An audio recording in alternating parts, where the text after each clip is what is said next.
Hey, what's up, YouTubers? And welcome back to another Todd E. Walnuts video.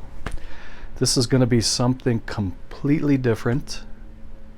I don't know how this is going to be received, but I'm going to show you guys some things that I have accumulated over the years.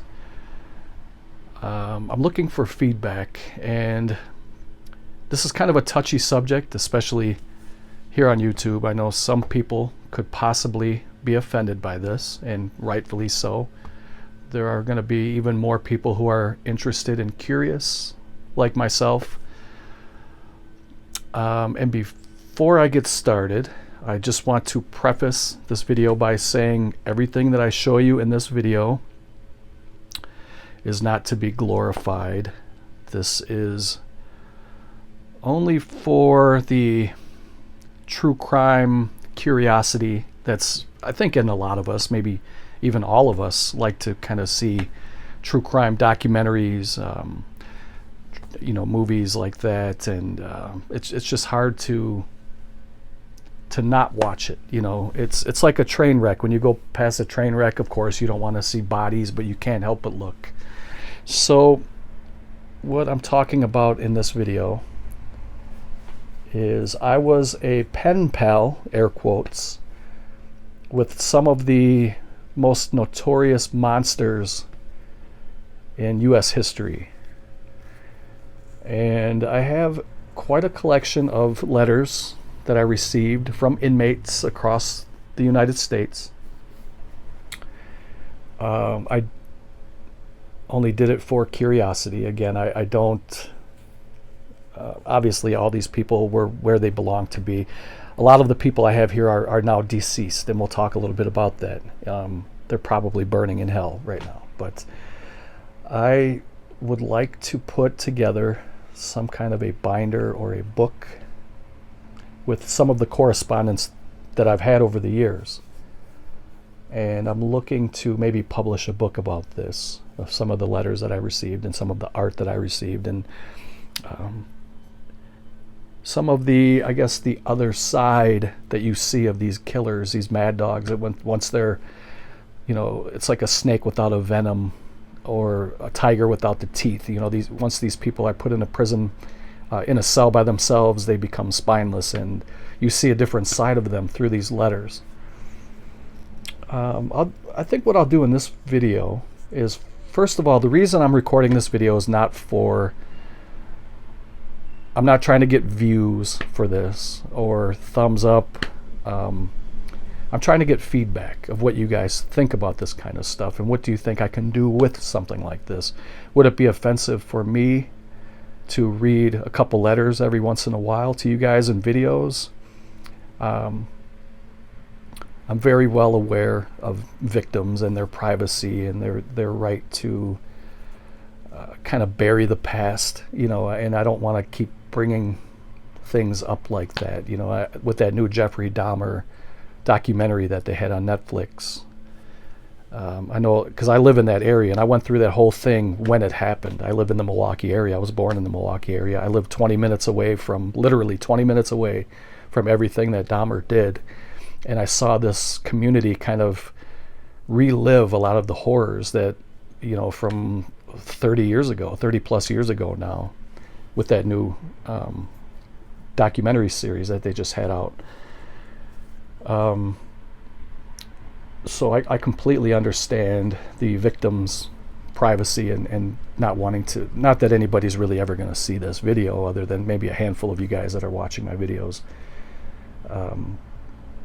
I'm really talking a lot without saying much right now, but let me just kind of show you guys some of the letters and some of the guys that I was writing to, and gal. There was one gal that was in here who we'll get to her in a second, but I have Lawrence Bittaker, who is probably one of the most evil people to ever walk this earth. He is now deceased.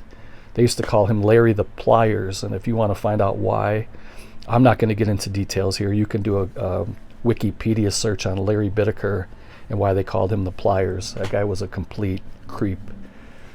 Here's the female here. I have a couple letters from her. She is now dead. She was a Texas inmate, and she was executed by lethal injection. Her name was Kimberly McCarthy. I had 3 letters from her. Again, I'm not going to get into the crimes or the victims or anything. If you want to research any of these, do so on your own. Check her out on Wikipedia. I have Bill Hirons, who was a inmate in the state of Illinois, and I believe he has the distinction of being the U.S. prisoner who was locked up the longest ever in the history of penitentiaries. He's now deceased. I think he was locked up for 70 years or something like that. Could have been more even. I'm not sure. A lot of you guys probably have heard of the West Memphis 3. You know who Damien Eccles is, and he was wrongfully convicted and sentenced for a crime he did not commit, and he was locked up for, I believe, almost 20 years, 18 years and some months, I think. He's out now. He's a free man, but I got a letter from him in 2008, I believe, which these are all, well, these are my P.O. Box. I don't have any of these addresses anymore, so if you see a P.O. Box number, do not send me anything to these P.O. Box numbers because I don't have one anymore. These were long time ago. I have Elmer Wayne Henley. I have a couple from him, and he has the distinction of being a serial killer who killed another serial killer. So I believe Wayne Henley had a body count of 6, and he also killed Dean Coral, who was another SK. So I'm not going to monetize this video, just so you guys know, because I'm not trying to profit from this. I just want some ideas of what I should do. Should I try to put these together in a book? Should I create a series on my channel and maybe risk getting flagged or demonetized? Like I said, I'm not even going to monetize these anyway. One of the guys that I have written to the longest, his name is Douglas Clark. He was the Sunset Strip killer in California. He is very, I don't want to say fan friendly because I'm certainly not a fan, but he is more than willing to write to just about anybody who will listen. And he sent me so many things, and every time he sent a letter to me, it was packed with probably like 10 pages of materials, and he would just write down his thoughts and write down a letter, send me things that were signed, send me newspaper clippings from back in the day during his trial.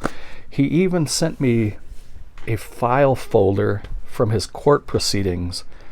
He sent it to me, told me to make any Xerox copies of anything in there that I wanted from that, and then send that back to him, which I did. So that's Douglas Clark, and he was paired up with Carol Bundy, and he writes a lot about Carol Bundy in there, and nothing's good about that.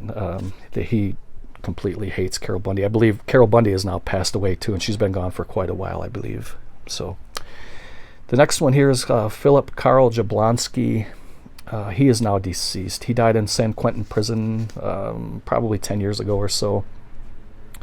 But he used to send me these letters with... That was my dog over here. She knocked over my Frank Sinatra cassette tape. But he used to send me letters, and he would have little prison drawings on there, little art that he would make. So I thought that was pretty cool. David Gore, he was a serial killer from Florida. He is now deceased. He sent me a couple, 2 or 3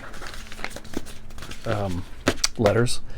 Another one who I was a pen pal with the longest too, other than Douglas Clark, was Arthur Shawcross. He was the Genesee River Monster, they called him.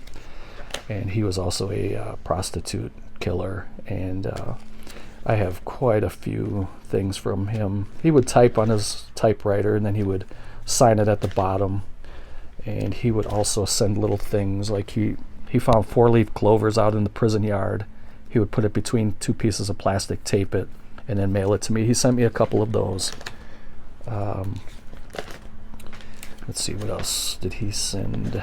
I think, let me see. He sent an autographed picture of himself that was dated from 2008. He is now deceased as well. He died in prison. he used to talk to me in these letters about all these women that would come and visit him in the prison, and I kind of thought he was bullshitting. But I mean, apparently they really were, and he told me it was always blondes that would go visit him, and then he would take pictures, and he signed that too. That was it says Arthur Shawcross and his lover, and that's from the last letter I sent to him. They returned it, told me he was deceased. I sent that in December of 2008, and he died in the month prior to that. He died November of 2008, so they just sent it back and said he's deceased. So he never did get that one. But he also did send I don't know how he got this stuff, but he sent me a Las Vegas, what do you call those things? Postcards. And he just said, he put to me, signed by him. That was from 2007. Here's another one of those 4-leaf clovers from 2007. He also signed it. I don't know how he was able to cut plastic like that, because I think they would consider that a weapon if you can make that into a sharp, like a stabbing weapon or something. Shank. That's what I was thinking of. But he also sent me, some poems that he signed. These are supposed to be original poems that he came up with, and talking about the struggle, the past, the psychopath. What was this? When I sent him some stamps, and they were confiscated, apparently. Now this was pretty gross. He sent me some recipes to make, which obviously I've never made. But this one's called meat and cheese and vegetable bread, which it's probably not bad, but I'm not going to mess with that.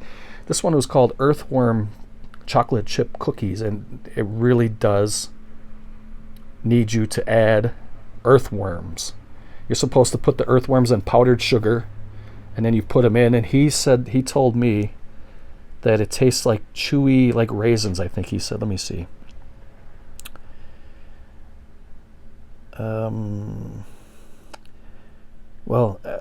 I think he said it in a letter, one of the letters back there. I did send him a pair of shoes because he told me that his feet were killing him, and I sent him a pair of shoes for $43.75, and it went right to him. Let me see what else. So yeah, that was the Shawcross stuff. I thought that was pretty interesting. And there's only a couple here, guys. A couple more. I did write a letter to Peter Sutcliffe. He is now gone. He died too. In the UK at the mental hospital. This is where he was at. The West London Mental Hospital. At Broadmoor Hospital in Berkshire, I guess. But I got a letter here from his lawyer saying that... Here, I'll just read it to you guys. It said, "Dear Sir, thank you for your recent letter to Mr. Sutcliffe, which I have discussed with him. Mr. Sutcliffe does not wish to continue this correspondence. Please find your original letter enclosed," it's here. "Yours faithfully," and then it just talks about the doctor, and he was a forensic psychiatrist. But I kept that just because I thought that was pretty funny that Sutcliffe did not want anything to do with me, so fuck him, and I hope he's rotting in hell. And then probably my most famous, well, I have a couple more things here to show you guys, but I do have the Night Stalker, Richard Ramirez. He sent me a letter. It was just this little, he's now gone too. He passed away from cancer a few years back.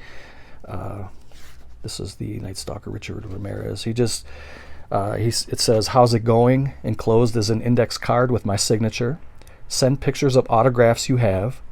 My daily routine consists of reading, writing, and listening to the radio. My favorite hobbies used to be go-kart racing and photography. I can only get 10 pics per envelope, 40 stamps, 100 sheets of paper, and 40 envelopes. Magazines have to come through a subscription. I have a single-man room. I don't draw much anymore. Send pics of girls. Make them from head to toe if possible. Do you have a lot of friends or just a few? You seen any good movies? Saw a night at the museum the other day. It wasn't that funny in my opinion. Do you have family? I'm the youngest of 5. Have you done any traveling? That's all for now. Take care right when you get a chance. Your friend Richard." And then he signed his envelope there, Richard Ramirez, San Quentin, and yeah, that's an old address too. So do not send anything to any of these addresses. And then there was a couple more. I have the Happy Face Killer. His name was Keith Jesperson. He's still alive. He's still locked up. He's a lifer. And I thought this was kind of cool and kind of funny at the same time. This was Robert Lee Yates. Look him up. He's another prostitute killer. I think he has about like 10 or 11 body count. And just to kind of summarize, I mean, there's a lot here, but he goes on to say he gets a lot of letters like the one I sent to him. And he told me that he doesn't have much time to write to people because he writes to his wife of 33 years at the time. This was this was in 2007, so that was 16 years ago, or 15 years ago. And he says that he writes to his wife and his friends. And then he went on to give me like 20 or more handwritten pages of some of his favorite quotes and some of the things that inspire him, and religious stuff from the Bible, and he goes on and tells about his day a little bit, and how he's sorry for everything, and he gives me some advice on, or some suggestions on books I could read, and then he goes on and talks about the Bible and salvation and the prayer, and then he gives me poems, and he signs everything, which I thought was pretty funny considering he really didn't want to write to me. So, but he filled up a whole binder full of paperwork. So that's about it for now. I also have a guy named Herberto Seda. I believe he was a spree killer, I think. I don't even know if I'm going to upload this, man. This could probably go very wrong. I don't want to offend people and lose subscribers over something like this. But I do want some advice on what do you think I should do with this. Should I just put it in a box and never speak of it again? Should I have a video series and just kind of go over some of this stuff? Should I try to get it all together in a book and kind of publish it and call it something like I was pen pals with monsters or something like that? I'm looking for some advice. So I'm kind of curious to see how this will go. If this is something that interests you, this will be a good way for me to kind of gauge how you guys are feeling about this. If you're interested in this kind of stuff the same way I am, where you kind of find it, fascinating in the sense that, in the true crime sense that you just try to find out what makes these monsters tick, give it a thumbs up and let me know. And if you have any suggestions on what I should do with any of these materials, leave me a comment. I would really love to hear from you guys. Even if it's something that, don't worry, I don't get offended. If it's something that offends you, I apologize and I'll never bring it up again. But if it's, if it does offend you, comment below and just say, hey, I'm not a fan. I don't want anything to do with that stuff. And you'll never see it again. If you have any other suggestions or ideas of what I can do with some of this stuff, please feel free to leave that also in a comment. Because I really don't know what to do with this stuff. It doesn't even have sentimental value to me, but it has some kind of historical value. It's just some of these heinous and barbaric and monstrous acts that these guys and gal did to fellow man, and they're paying the price, or have paid the ultimate price of being executed or rotting away in a cell where they'll never see daylight again, at least other than between bars. So, all right, again, I feel like I said a lot in this video and I didn't really say too much. Please give me some feedback. I need to hear from you. If this interests you, give me a thumbs up. That will let me know. And even if you want to remain anonymous, a thumbs up is anonymous. You can just leave a thumbs up and you don't have to attach your name to it. But if you have suggestions that you'd like to share, please feel free to comment below. That'll be it, I guess, for this video. Thank you for watching. Take care. Yeah, if for some reason I start getting comments about people being offended, I'll just pull a video. I'll completely delete it from YouTube like it never happened. So I guess what I'm saying is, if you have a comment about it, get it in quick, because if the video gets pulled, at least I'll get to see your comment before then. So all right, take care, and I'll catch you guys later.